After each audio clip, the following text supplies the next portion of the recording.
ఈరోజు ఇక్కడ హాస్పిటల్లో ఒక యంగ్స్టర్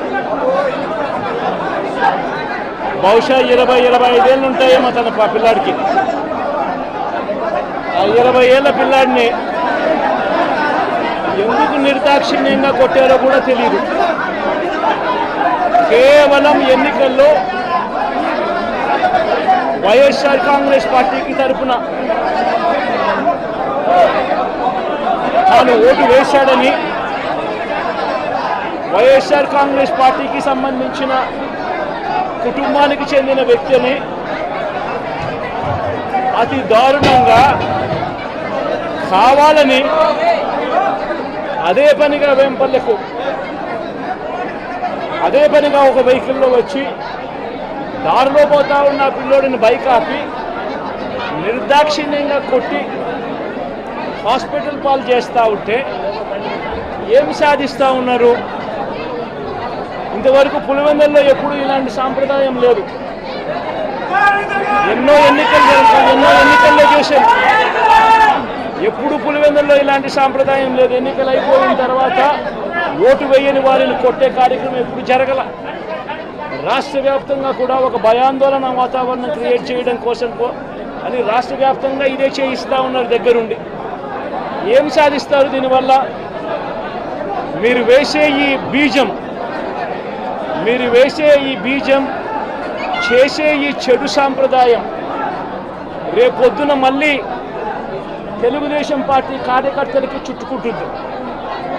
చంద్రబాబు నాయుడు అనుకుంటా ఉన్నాడు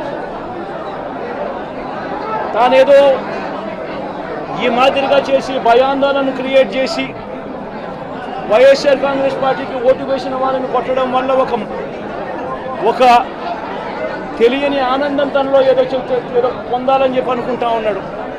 రాష్ట్ర వ్యాప్తంగా ఒక భయాన్ని క్రియేట్ చేయాలని ప్రయత్నం చేస్తూ ఉన్నాడు. కానీ నేను చంద్రబాబు నాయుడు గారికి మరొక్కసారి కూడా చెప్తా ఉన్నా, ఒక చెడు సాంప్రదాయానికి నాంది పలుకుతూ ఉన్నారు. దయచేసి ఆపండి. ఆపకపోతే మాత్రం ఎల్లకాలం మీరే అధికారంలో ఉండరు.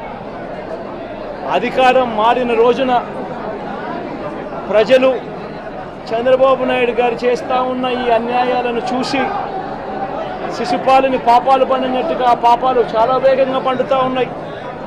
అధికారం మారిన రోజున తాను చేస్తూ ఉన్న ఈ చెడు సాంప్రదాయం తనకే చుట్టుకుంటుంది. ఈరోజు దెబ్బలు తగిలినా దెబ్బలు తిన్నా ప్రతి ఒక్కరూ కూడా రేపొద్దున ఇదే మళ్ళీ అటువైపున చేసేదానికి మీరంతటి మీరే బీజం వేస్తూ ఉన్నారు.